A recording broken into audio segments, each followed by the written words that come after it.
Уважаемые коллеги, добрый день. Только что у меня состоялся разговор с премьер-министром Индии, господином Моди. Я позволил себе от вас, от всех поздравить нашего друга, премьер-министра Индии, с его 75-летием. И от него хочу передать самые наилучшие слова и пожелания всему российскому руководству. Хочу отметить, что на протяжении всей современной истории, новейшей истории, точнее, еще со времен Советского Союза, затем и во времена Новой России, отношения между Индией и Россией носят исключительно доверительный, дружеский характер и, безусловно, надпартийный. Эти отношения основаны на общенациональном консенсусе как в России, так и в Индии. Мы это видим. Кроме того, под руководством премьер-министра Моди Индия проводит абсолютно независимую, суверенную политику. И, что самое главное, добиваются очень хороших результатов в сфере экономики. Индия демонстрирует самые высокие темпы экономического роста среди крупных экономик мира. Поздравляю премьер-министра Индии с его юбилеем, пожелал ему и всему индийскому народу от нашего имени всего самого доброго и дальнейших успехов. Но мы должны сегодня обсудить целый ряд вопросов, и главный из них – это развитие инфраструктуры. Марат Шахридзянович Хуснуллин должен будет сделать соответствующее сообщение. Имеется в виду энергетическая, транспортная, телекоммуникационная, социальная инфраструктура. Но прежде, как обычно, несколько оперативных вопросов. Мы совсем недавно еще говорили о том, что школьники сдают экзамены, и начинается приемная комиссия и в высшее учебное заведение, и в колледже. Сейчас уже можно поговорить о том, как эта кампания прошла, чем она закончилась. И попросил бы Сергея Сергеевича Кравцова два слова сказать о итогах приемной кампании в колледже. Насколько я знаю, на 200 тысяч примерно, да, в этом году в колледже принято больше молодых людей, чем в прошлом году. Сергей Сергеевич, пожалуйста. Уважаемый Владимир Владимирович, уважаемые коллеги, действительно 1 100 000 зачислено студентов в колледже, это на 200 000 больше, и фактически сегодня обучаются в колледжах 3 900 000. Это показатель сравним с 70-ми годами в РСФСР. Училось в техникумах и колледжах 4 миллиона, мы фактически вышли на этот показатель, это для нас очень важно. Что касается особенностей этой приемной кампании, то впервые во всех регионах была возможность подать заявление через госуслуги. Вы, Владимир Владимирович, об этом говорили, и каждый третий абитуриент воспользовался этим правом. Увеличили количество и бюджетных мест на 68 000, и сегодня их 850 000 в целом по стране, из них 56% именно по техническим и инженерным специальностям. Также растет средний балл аттестата поступающих в колледж, 4 балла средний балл аттестата, а по некоторым специальностям 4,9, то есть фактически отличники. Такие направления, как производство авиационных двигателей, программирование, химическая технология, компьютерные системы. Крайне высокий конкурс в IT, медицине, искусстве. Так, например, в IT-колледж Краснодарского края конкурс составил 18 человек на место, а в подмосковном колледже Подмосковья 7 человек на место. Активно готовим кадры и для оборонно-промышленного комплекса. Самый большой конкурс 12 человек на место, это радиотехнические комплексы и системы управления космическими летательными аппаратами. 9 человек на место, это производство авиационных двигателей. В первоочередном порядке зачисляем ветеранов СВО и их детей, и этим правом уже более 20 000 человек воспользовались. Отдельное внимание уделили воссоединенным регионам, увеличили на 1500 бюджетных мест для наших исторических регионов и открыли там 10 кластеров по приоритетным отраслям, таких как строительство, машиностроение, сельское хозяйство и педагогика. Уважаемый Владимир Владимирович, уважаемые коллеги, в целом по стране, как я уже сказал, рост числа и зачисленных в колледжах, но растет интерес в колледжах. Вот я приведу такие данные, для нас тоже, честно говоря, удивительно. Абсолютный рекорд. Было в эту приемную кампанию подано 3,5 миллиона заявлений. Это на 900 тысяч больше, чем в прошлом году. То есть мы видим серьезный интерес к системе СПО. Ну, с чем это связано? Прежде всего, как сами говорят, студенты стало интересно учиться. У нас создано 506 кластеров профессионалитета. И фактически это современное оборудование. И уже студенты понимают, на каких предприятиях, производствах будут они работать, какая у них будет зарплата. И сами предприятия инвестируют в колледжи. Мы по профессионалитету 8,5 миллиардов инвестиций. Не затраты, это инвестиции были в колледже. Это хороший показатель, мы планируем его удвоить. Во-вторых, сама структура подготовки теперь строится с учетом прогноза рынка труда, который предоставил Минтруд. Значит, к моменту окончания колледжа трудоустройство по специальности будет практически гарантировано. Также под запросы работодателей с этого года ввели новые профессии, такие как работа с искусственным интеллектом, обеспечение безопасности воздушного транспорта, учитель труда, и возобновили подготовку по протезно-ортопедической и реабилитационной технике. Третье. Наши абитуриенты и студенты не только понимают свою профессиональную траекторию, но и уже со школьной скамьи ориентируются, в том числе и на поступление в колледжи.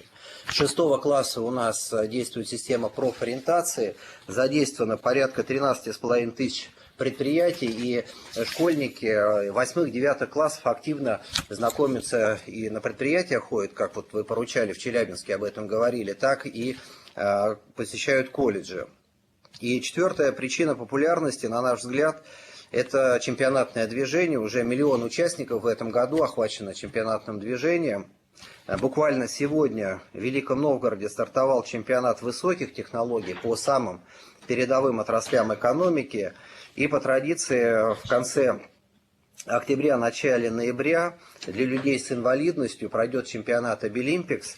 А этим летом в Казани мы впервые такой чемпионат провели для участников специальной военной операции. Финал чемпионата профессионала состоится 29 ноября в Петербурге. Какие ключевые задачи на будущее? Выделю 3. Первое – это ежегодно сверяться с прогнозом рынка труда, чтобы корректировать набор контрольной цифры приема с тем прогнозом, который дает Министерство труда. Второе. Развитие инфраструктуры. Спасибо, Владимир Владимирович, за поддержку ремонта колледжей и общежитий. В программе 517 колледжей, из них 77 уже до конца года мы отремонтируем. И третье, расширение числа партнеров-работодателей, которые взаимодействуют с колледжами, как я уже сказал, 8,5 миллиардов рублей. Планируем эту сумму удвоить. И в завершение хочу сказать, что 2 октября наша система среднего профессионального образования празднует юбилей 85 лет. Со дня основания пройдут торжественные мероприятия. И в рамках празднования этой даты позвольте вас, уважаемый Владимир Владимирович, пригласить на встречу с нашими ребятами, лучшими студентами колледжей. Спасибо. Спасибо большое.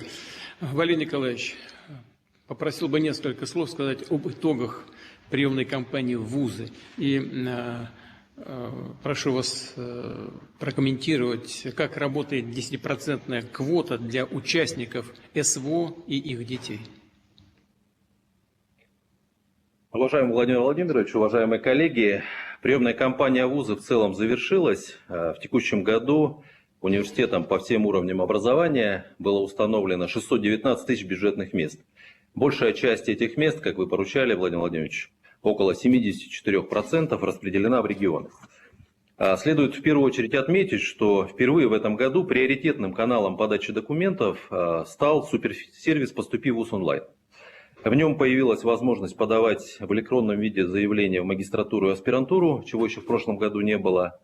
Ну и также в этом году впервые была исключена необходимость приносить бумажные оригиналы аттестатов. Согласие на зачисление подавалось через портал госуслуг. В результате в ходе кампании суперсервисом воспользовались почти 1 миллион 300 тысяч человек. Это на 571 тысячу человек больше, чем в прошлом 2024 году. Ну и посмотрите, если в процентном отношении, это 79% абитуриентов. Напомню, на старте в 2022 году суперсервисом воспользовались 22%, в 2024 прошлом году 44%. Неплохая динамика. Хотя на программы магистратуры, ординатуры и аспирантуры платный прием продолжается, уже можно обозначить некоторые важные результаты приемной кампании. Первый. В результате конкурса университеты практически на 100% закрыли установленные цифры приема. По предварительным данным, в вузы зачислено 904 тысячи выпускников школ, колледжей, в том числе на бюджетные места более 440 тысяч человек, на условиях платного приема 464 тысячи человек. Предварительные итоги показывают, что инженерные специальности интересуют абитуриентов значительно больше. Следует особо отметить прирост числа поступивших на направления, связанные с технологиями искусственного интеллекта.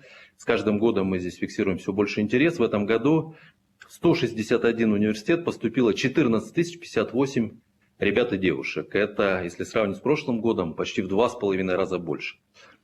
Среди лидеров по среднему баллу приема в этом году такие специальности, как высокотехнологические плазменные энергетические установки, навигационно-баллистическое обеспечение применения космической техники, стоматология, реконструкция и реставрация архитектурного наследия. Отмечаем также рост среднего балла при приеме на направление водные пути, порты и гидротехнические сооружения, испытания летательных аппаратов, профессиональное обучение, агроинженерия и другие. Предметом пристального внимания является прием по отдельной квоте для участников специальной военной операции и членов их семей. Отмечу, что в этом году поступающим в рамках квоты впервые не надо было заказывать справки в военкоматах, воинских частях и госпиталях.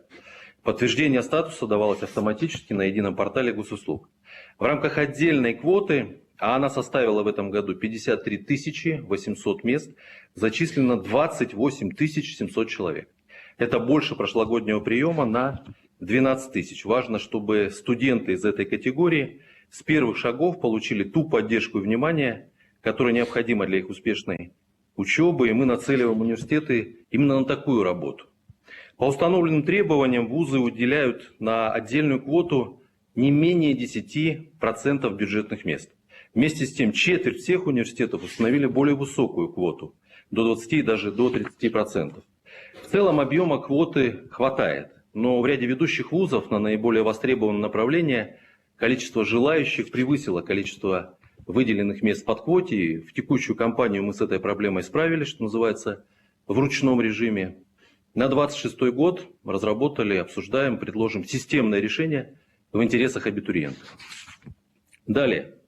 Эффективно справились с привлечением абитуриентов на бюджетные места университеты воссоединенных территорий. Им по заявке регионов было выделено 27 593 места.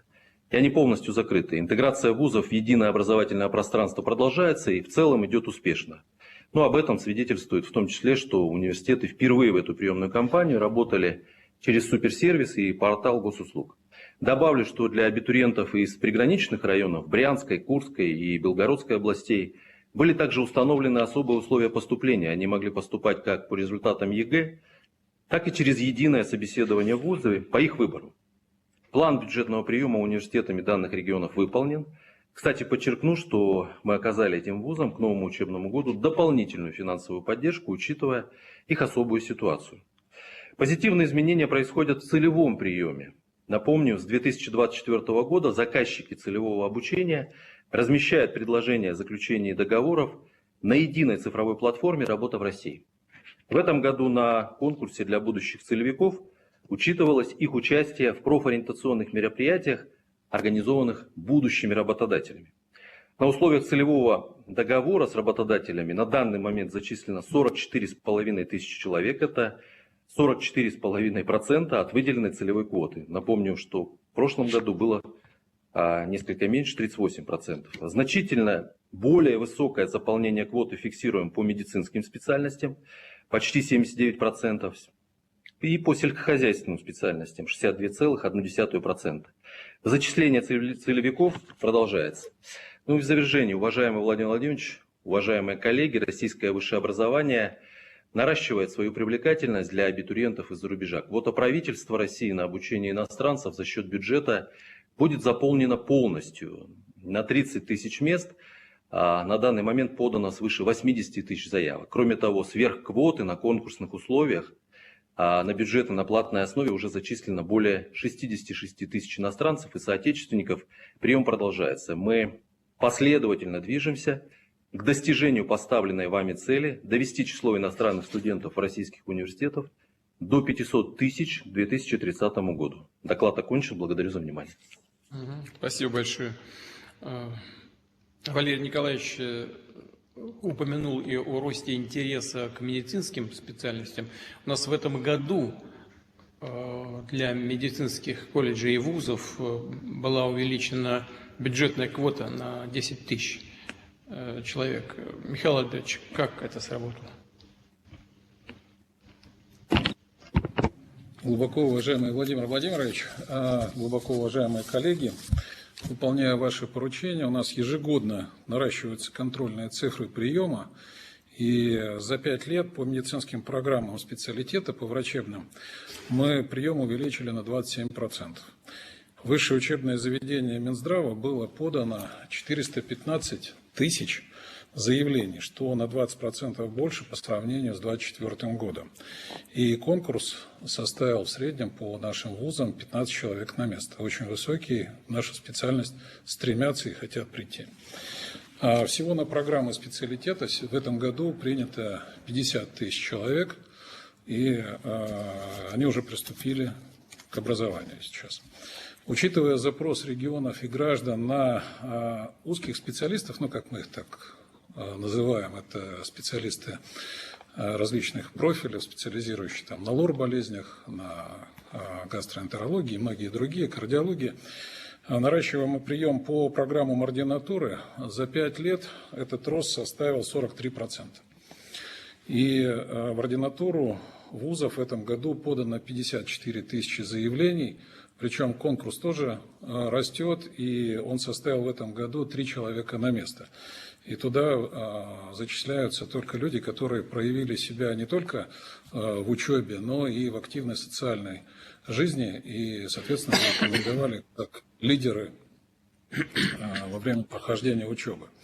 Всего принято в этом году 26 тысяч специалистов, причем мы ординаторов сегодня активно во время учебы уже привлекаем для оказания медицинской помощи по тем направлениям, когда они уже прошли определенную подготовку и подтвердили свои знания.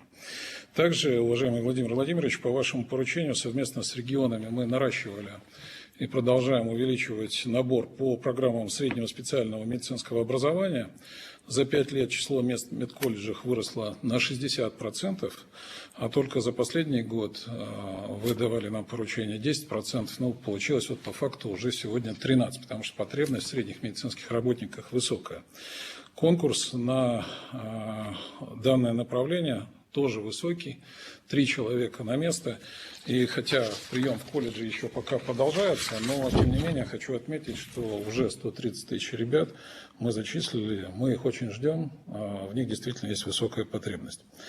Подготовка будущих специалистов – это, конечно же, не единственный, но основной путь обеспечения кадровых потребностей. И благодаря вашим решениям мы идем по земскому доктору все объемы, и 74 тысячи специалистов привлечено за период реализации. Но и в этом году есть запрос тоже на увеличение по данным специалистам. Этому способствуют и специальные социальные выплаты, которые по вашему решению установлены для амбулаторно-поликлинического звена и особенно для сельского здравоохранения. Мы видим, что сегодня эта норма очень хорошо работает. Ну и, конечно же, поддержка регионов, те регионы, которые создают особенно условия по предоставлению жилья, компенсации расходов на аренду, на ипотеку. Там мы видим, быстрее решаются вопросы и позитивные результаты видны. Отвечая на запрос регионов и профессионального образовательного сообщества, следующим шагом для повышения кадрового потенциала системы здравоохранения стал новый законопроект, направленный на повышение качества образования и регулирование объемов подготовки. В части объемов подготовки за счет средств федерального бюджета законопроектом предусматривается полный переход на целевое обучение. Мы лидеры по данному направлению в системе высшего образования медицинского. И согласование Минздравом России для образовательных организаций числа мест для приема по конкретным специальностям ординатуры, исходя из конкретной потребности на рабочих местах для того, чтобы готовить с максимальным эффектом. Во многих странах мира для молодых специалистов сегодня реализуются программы наставничества, и это повышает качество подготовки, когда они работают под контролем опытных специалистов. По мнению экспертов, подготовка медицинских работников к конкретному будущему рабочему месту, гарантированное наличие такого рабочего места для обучающего и курирование молодого специалиста на первых этапах работы с пациентами, а также управление системой подготовки узких специалистов на основе реальной потребности позволят повысить качество оказания медицинской помощи и обеспечить кадрами отрасли. В настоящий момент данный законопроект внесен в правительство в Государственную Думу. Государственная Дума планирует его рассмотреть в этот год. Поэтому надеемся на это решение. Спасибо большое за вашу поддержку в этом крайне сложном направлении. И доклад закончил. Спасибо. Да. Михаил Альбертович, вы сейчас сказали о том, что наставничество культивируется и в других странах. То есть это не только наша практика, да? Это хорошая практика, она действительно себя зарекомендовала. Мы у себя реализовывали пилот. Он также показал хорошие, успешные результаты. Качество, конечно, когда... Но я, честно говоря, сам начинал работать тоже под наставниками, под старшими специалистами. Я им благодарен. Они по сей день, многие из них еще и работают. И кто-то уже на пенсии, но всегда с ними созваниваюсь. Это люди, которые, по сути дела, за руку тебя ввели в специальность. Да, но и в других странах это тоже развивается, да, сказали? Да. Это и ближнее наше окружение, и многие развитые страны сегодня это активно используют. Да. Это хорошая практика. Ладно, спасибо большое. У нас прошли конкурсы по созданию комфортной городской среды. В этом году выделяется на эти программы 25 миллиардов рублей. Как, Ираклий Иванович, как прошла эта работа? Уважаемый Владимир Владимирович, действительно, одним из основных инструментов повышения качества среды для наших граждан является федеральный проект формирования комфортной городской среды. Проект состоит из двух направлений: программных мероприятий и грантов в рамках конкурсного отбора проектов, о которых вы только что сказали. За время реализации программы в стране уже устроили 77 тысяч территорий, из которых 42 тысячи дворовых, 35 тысяч общественных. Благоустроенные пространства стали частью повседневной жизни почти 130 миллионов россиян. Главный результат: люди видят изменения. Программа остается одной из самых узнаваемых среди наших граждан. И по итогам опроса прошлого года 90% жителей нашей страны высоко оценили новые детские площадки, спортивные, парки, скверы и набережные. При этом очень важно, что с каждым годом увеличивается количество граждан, готовых принимать участие в благоустройстве своих городов и сел. Вообще программа рассчитана именно на малые города, а Россия – это страна малых городов. Люди выходят на субботники, обсуждают с муниципалитетами дизайн-проекты, наполнение пространств.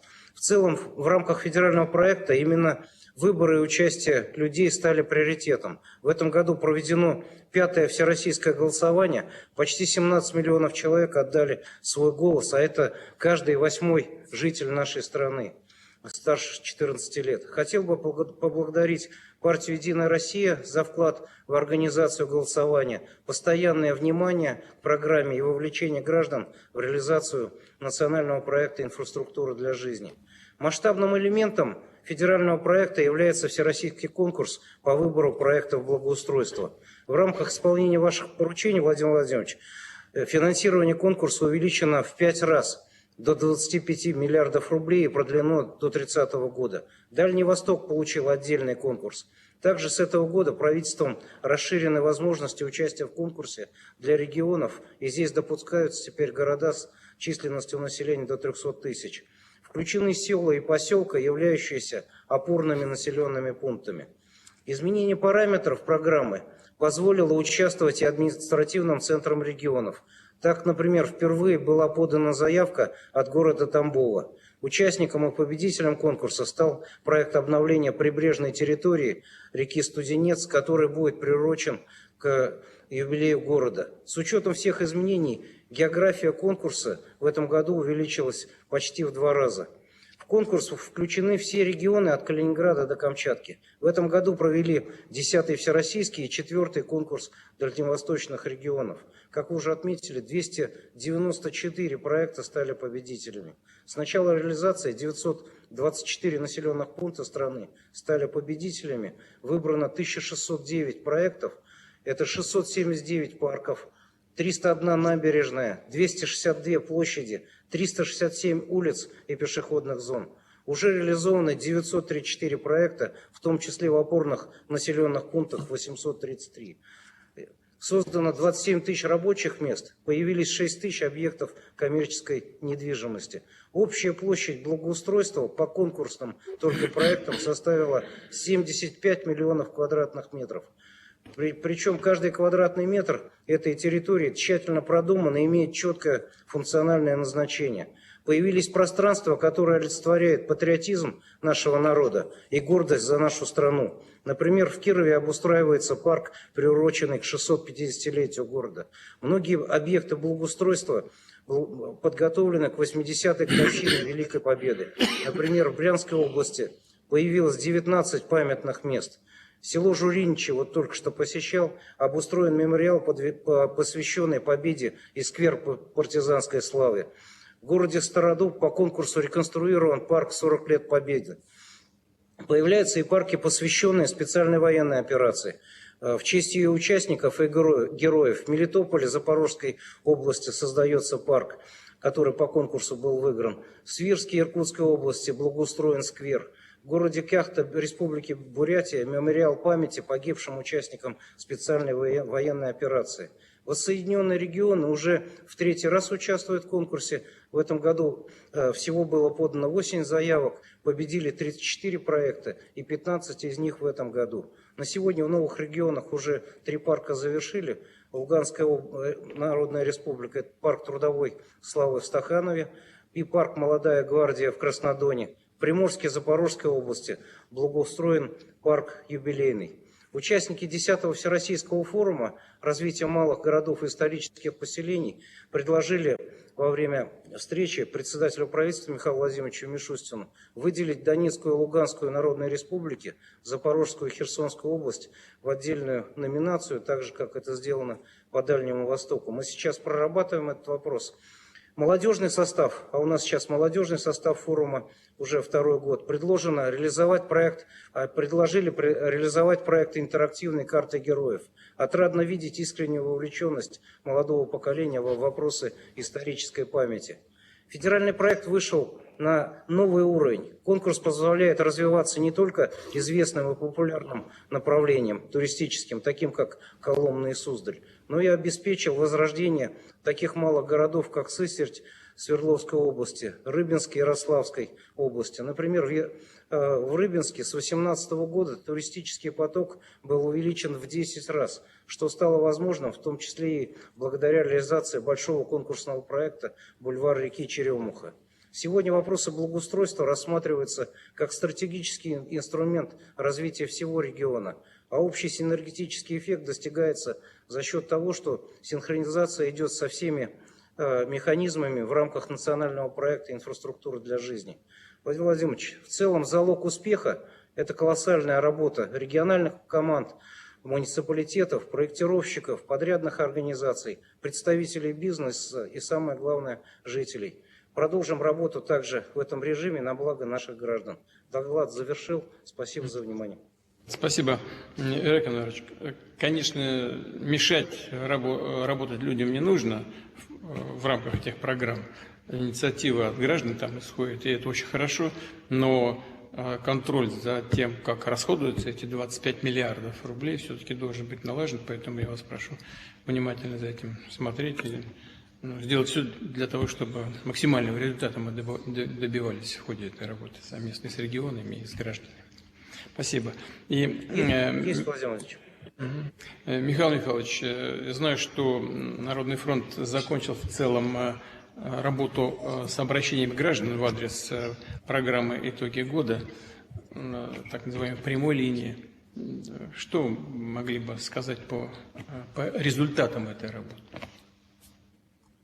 Уважаемый Владимир Владимирович, по вашему поручению, действительно, мы следим за отработкой 2 миллионов 600 тысяч обращений, которые поступили в ваш адрес органами власти, государственными корпорациями. Мы благодарны в этом году Сберу, который позволил нам использовать его искусственный интеллект для обработки массивов данных.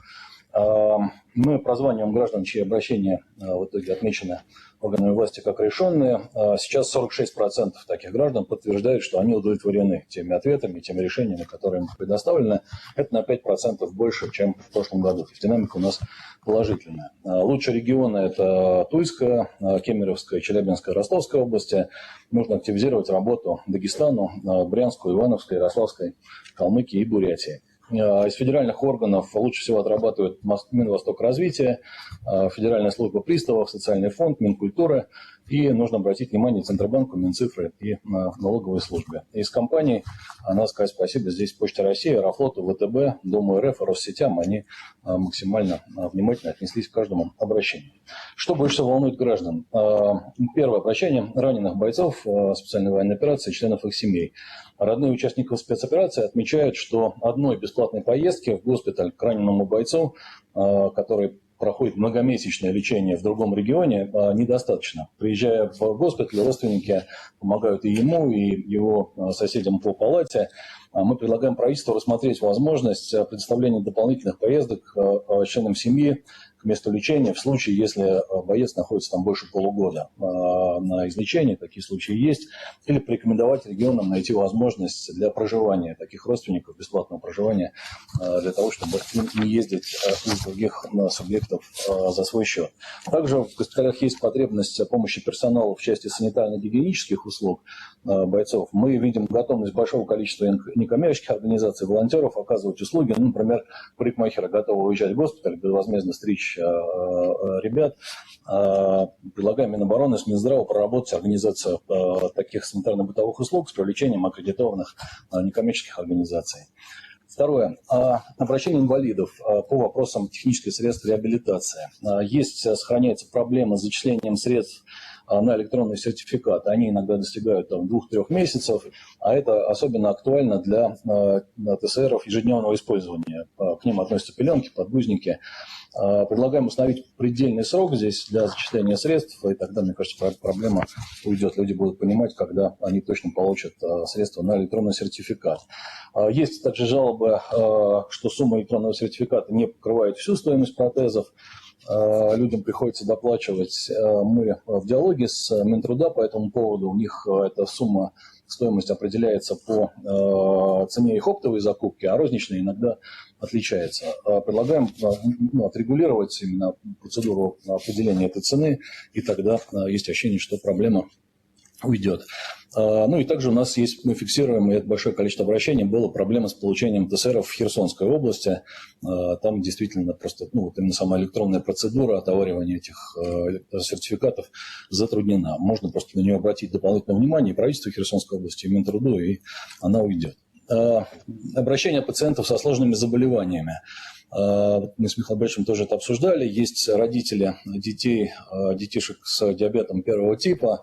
Они зачастую просят, особенно если детишек госпитализируют в непрофильно, в травматологию, например, попал ребенок с диабетом первого типа, надо колоть инсулин, родители очень просят дать им возможность также госпитализировать, до 6 лет Минздрав это делает, а старше 6 лет по возможности на решение главврача. Понятно, что есть определенные ограничения по коечному фонду, но если можно было бы рекомендовать дополнительно относиться максимально внимательно к таким мамам, я думаю, что это было бы важным для людей. Присмотреть возможность такого проживания. Есть, Владимир Владимирович, большое количество обращений со стороны онкобольных из удаленных сел и городов. На этапе обследования они ездят в онкодиспансер, ездят зачастую несколько раз в неделю. Им тяжело это и физически, и финансово.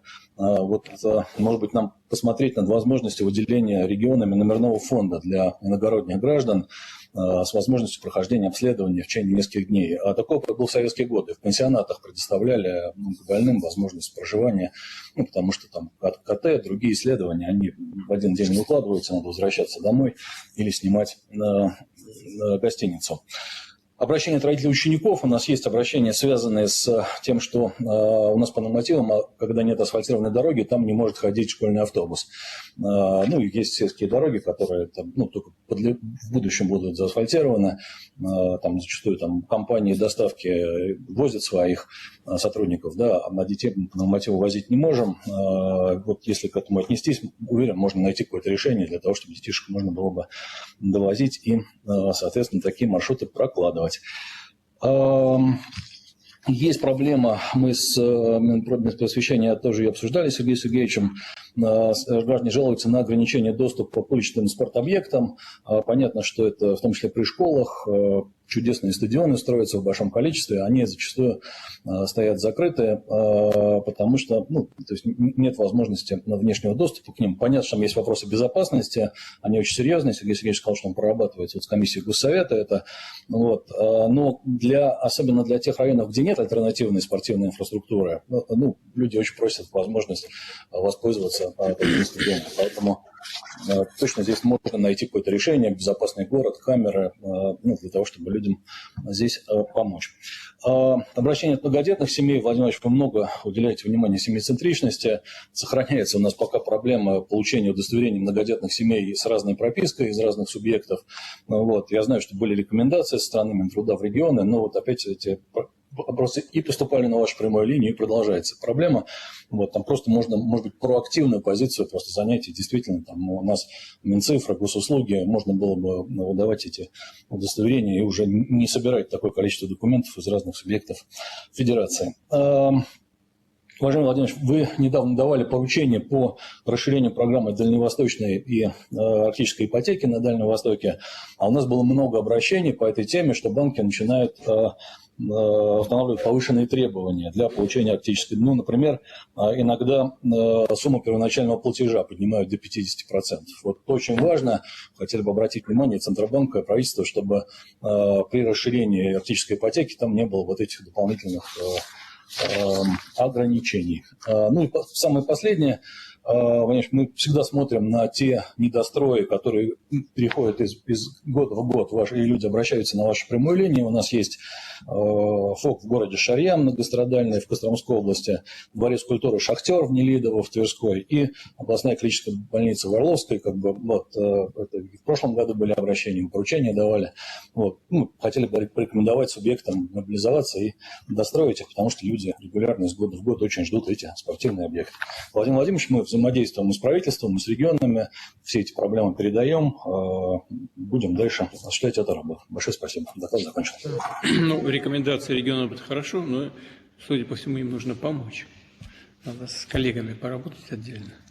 В целом, хотел бы сказать, что этот проект, он реализуется нами не первый год, но не теряет своей актуальности и важности. И это не просто социологический опрос такой масштабный, массовый и очень полезный, конечно, но дело не только в этом. Дело в том, что это живая обратная связь с людьми, и она помогает выявлять наиболее острые проблемы именно на данный момент времени и соответствующим образом реагировать на эти запросы людей. Нужно сделать все для того, чтобы эта работа была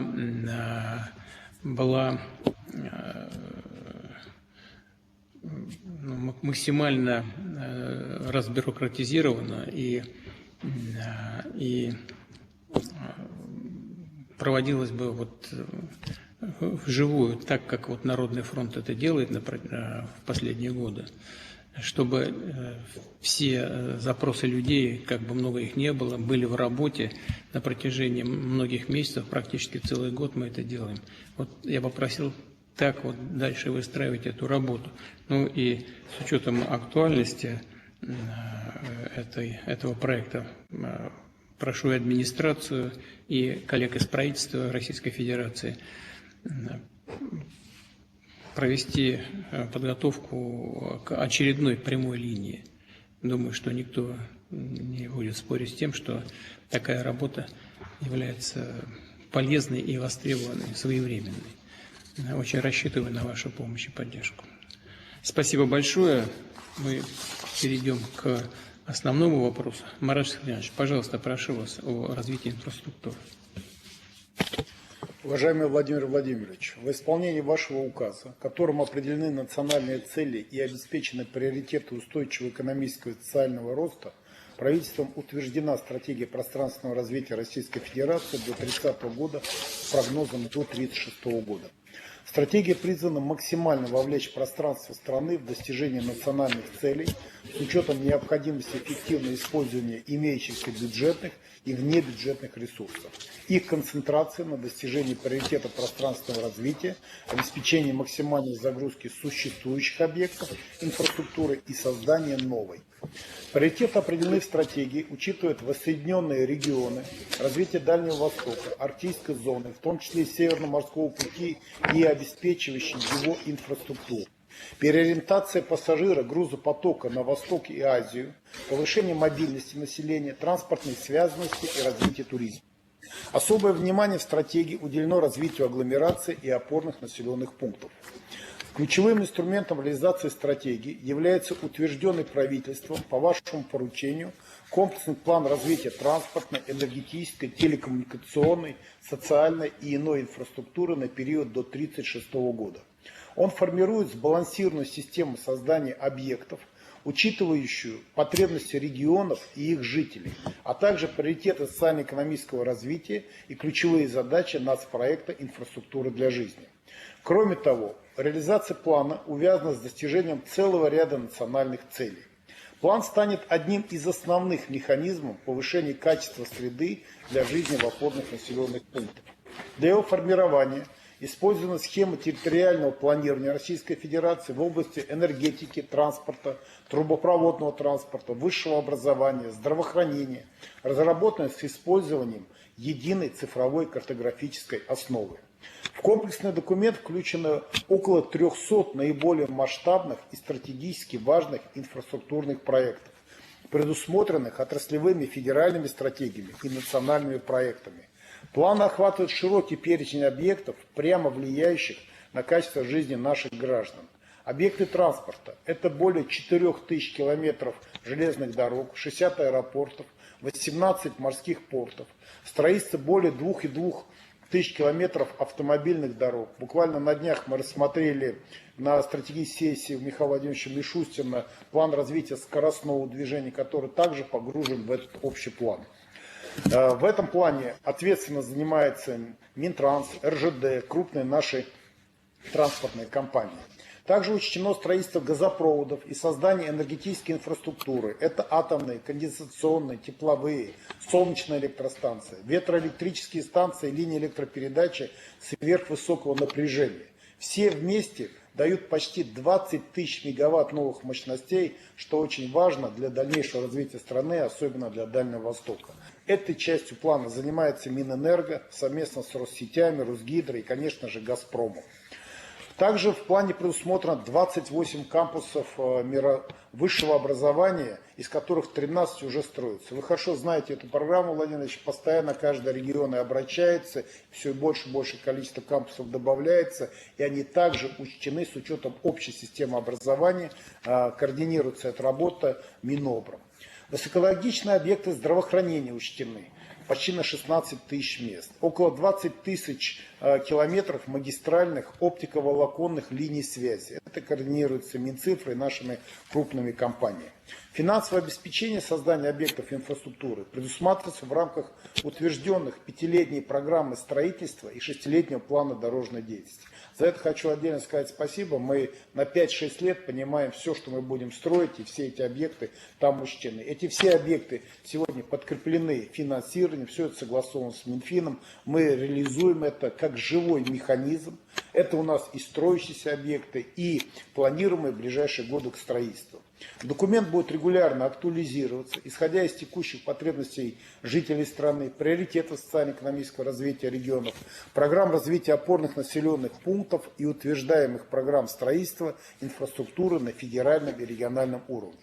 Следующий этап этого плана – это утверждение комплексных программ развития инфраструктуры на региональном уровне. Соответствующее поручение об их разработке и утверждении, учитывающее приоритетное развитие опорных населенных пунктов, дано главам субъектов.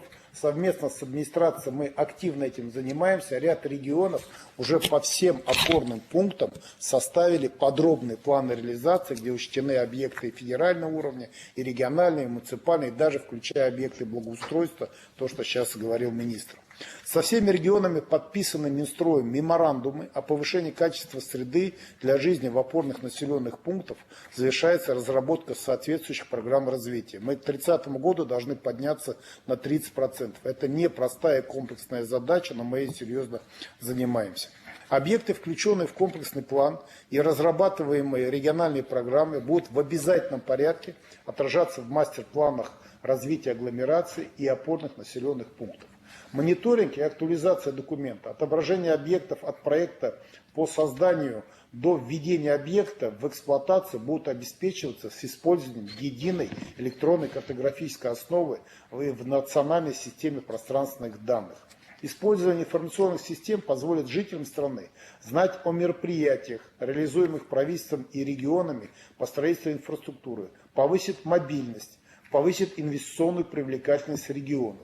Ход исполнения комплексного плана и региональных планов будет регулярно рассматриваться с губернаторами и ответственными исполнителями на федеральном уровне органов власти на заседаниях штаба правительственной комиссии по региональному развитию. Со всеми коллегами этот документ согласован. Мы вместе с вице-премьерами, со всеми кураторами, каждый по своему блоку его контролирует. Минэк является на своде этого проекта. Реализация этого документа позволит нам синхронизировать все федеральные и региональные программы, даст синергетический эффект за счет концентрации усилий для создания комфортной, безопасной среды для жизни наших граждан. Владимир Ильич, огромное вам спасибо за это поручение. Надеюсь, что все поставленные задачи, все, что в плане запланировано, будет выполнено. Доклад закончен. Спасибо за внимание. Спасибо, Марат Шахрисанович. Какие-то вопросы есть к Марату Шахрисановичу? Может, какие-то идеи, предложения, что-то есть, что не успели сказать друг другу в ходе предварительной работы по плану? Нет? Ну все, отлично, спасибо. Хочу поблагодарить всех коллег, которые работали над этим документом, и выразить надежду, что он будет исполняться должным образом. Спасибо большое. Я хочу к Александру Валентиновичу Новакову обратиться. Александр Валентинович, мы с вами только что перед этим совещанием разговаривали. У меня есть еще один вопросик. Вы сейчас на месте у себя? Да, Владимирович, на месте. Ну, тогда я позвоню сейчас прямо после совещания. Есть, спасибо. Спасибо большое. Благодарю всех. До свидания. Удачи.